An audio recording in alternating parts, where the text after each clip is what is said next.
Can two people really eat well on $50 per week? You bet they can. There are 25 different ways to make it happen. Welcome to the Spendwise Moms channel, your homemaking resource hub. In this video, I will share the food I bought this week, how much it cost, and focus on one of the money-saving ways to help you eat well on a tight budget. This week, I spent $48.92 for two people, or $24.96 to feed one person. I'm making recipes this week to use up old condiments and sauces in my fridge that need to be used up. Before shopping, I made a menu.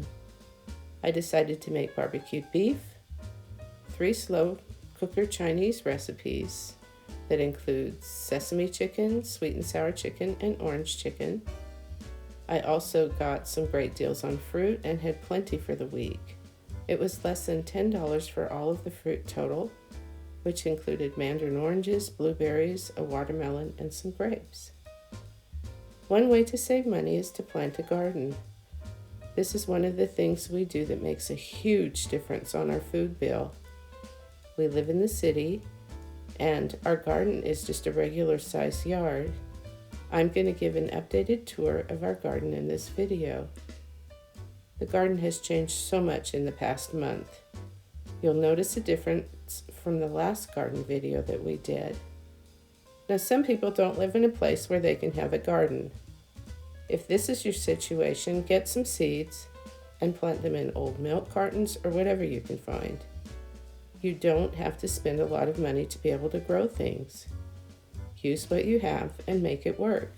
If you live far from a grocery store, then growing your own veggies may be a great idea for you. If you've never tried gardening, there's no better time to try than right now. It is wonderful to have fresh, organic garden produce that has not been sprayed by anything. We're definitely not experts in gardening, and we've been able to grow and preserve about half of the produce we eat. In the front of our yard, we have our Romeo cherry tree on the right. It won't produce a lot this year because it wasn't a good year for cherries for some reason. Next to it are some pepper plants. There are a couple of jalapenos on one plant.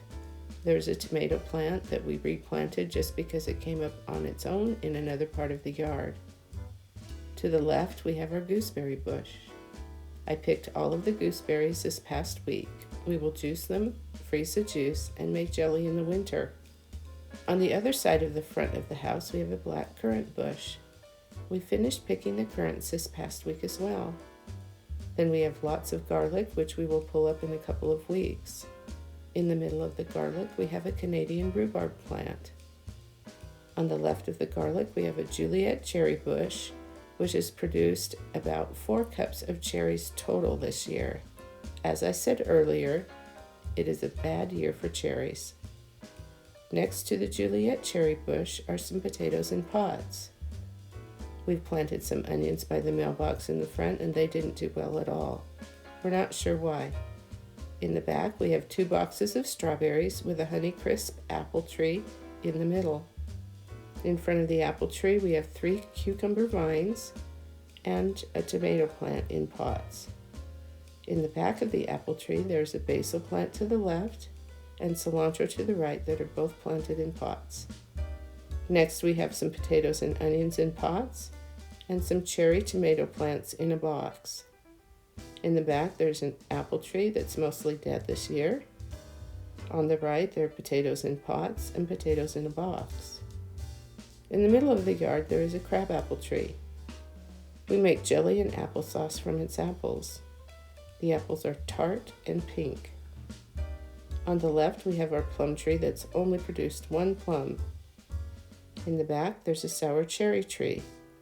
We had to cut off some of the branches because they died this year. There are hardly any cherries on this tree as well.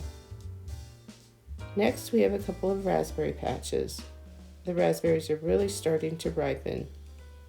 We will freeze at least half to eat during the winter. In the back, we have green beans in a box on the left that did not do well this year. We replanted a couple of times, We think the crows and magpies are the problem. In the middle box, we have some peas. In the right box, there is some lettuce, and we replanted some spinach after it went to seed. This is our big raspberry patch, which took over one of our garden strips. This is oregano, which really attracts the bees. Here's a different variety of rhubarb. We cut and froze enough rhubarb for the winter already.